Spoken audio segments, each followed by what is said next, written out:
कर दो भव से पार, हाथ जोड़ विनती करो, सुनिए कृपा निधान। साधु संगत सुख दीजिए, दया नम्रता दान। साधु संगत सुख दीजिए, दया नम्रता दान।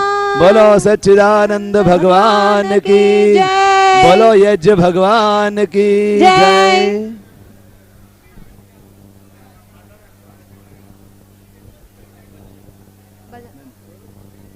భక్తులారా చెప్పాను, భక్తులారా మనందరం కూడా పవిత్రమైనటువంటి అగ్నిహోత్రాన్ని పూర్తి చేశాము. ఈ అగ్నిహోత్రంలో అన్ని దేవతలకి, సమస్త దేవతలకి మనము ఏవైనా వస్తువు పంపించాలనుకుంటే, దానం కనుక చేయాలనుకుంటే అగ్నిహోత్రం చేస్తే సరిపోయింది, ప్రతి దేవుడికి వెళ్ళిపోతుంది.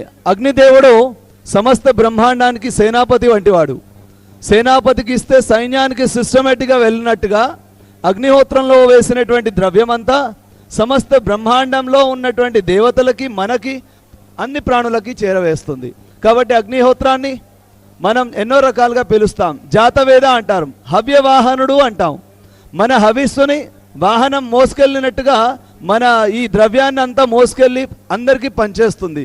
కాబట్టి అగ్నిహోత్రంలో సమస్త బ్రహ్మాండంలో అతి శ్రేష్టమైనటువంటి పని అగ్నిహోత్రం. ప్రాచీన కాలంలో అందరూ కూడా అగ్నిహోత్రాన్ని చేసేటువంటి వారు. ప్రతి ఇంట్లో ప్రతి ప్రొద్దున సాయంత్రం అగ్నిహోత్రం జరిగేదట ఒకప్పుడు.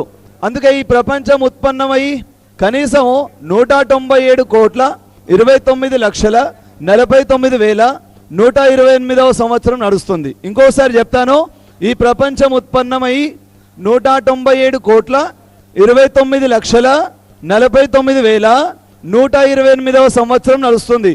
మళ్ళీ వచ్చే యుగాది వస్తే అప్పుడు 129 సంవత్సరాలు మారుస్తూ ఉంటాం. ప్రతి ఉగాదికి లెక్క చేస్తూ వచ్చాము.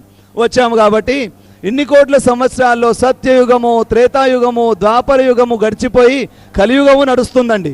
ఈ కలియుగము ఇది ఇట్లాంటి కలియుగాలు, సత్య, త్రేత, ద్వాపర కలియుగాల సమూహాలన్నీ, 4 సమూహాలన్నింటినీ మహాయుగము అంటారు.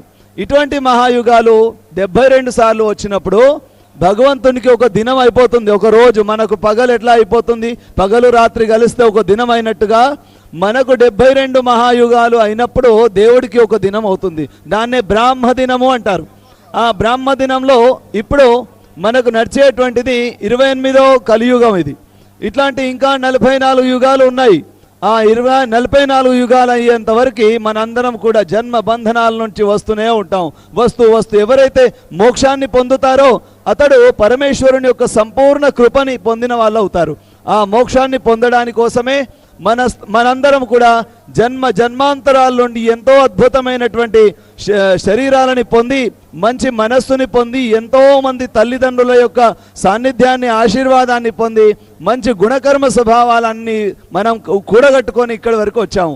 ఇప్పుడు మనం కనుక శ్రేష్టమైనటువంటి, అన్ని ప్రాణులలో శ్రేష్టమైనటువంటి జన్మ మానవ జన్మ. ఆ మానవ జన్మ ఎప్పుడైతే పరోపకారం చేస్తుందో, ఇతరులకు ఉపకారం చేస్తుందో, మనందరం చేస్తామో అప్పుడు మానవ జన్మ అన్నిటికంటే గొప్పది. లేదు అంటే ఇతర ప్రాణులన్నీ కూడా సంతానోత్పత్తి అవి కూడా చేస్తాయి, మానవుడు చేస్తున్నాడు. పశువులకి మానవులకి ఏం తేడా లేకుండా పోతుంది. కాబట్టి మనందరము శ్రేష్టాతి శ్రేష్టమైనటువంటి కర్మలు చేయటం వలన అద్భుతమైనటువంటి సంచిత కర్మలు కూడగట్టుకొని, సంచితమైనటువంటి కర్మలు కూడగట్టుకొని మనం ఏ పరలోకాల్లో సుఖంగా ఉండాలని మనందరం కోరుకుంటున్నాం.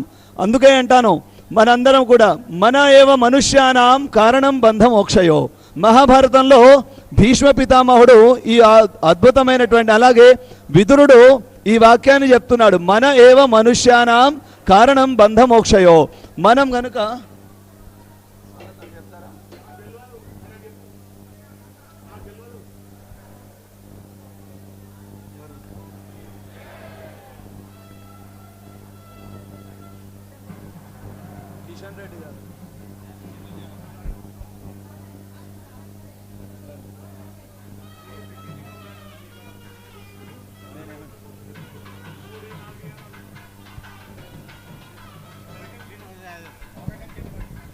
స్వాగతం, సుస్వాగతం.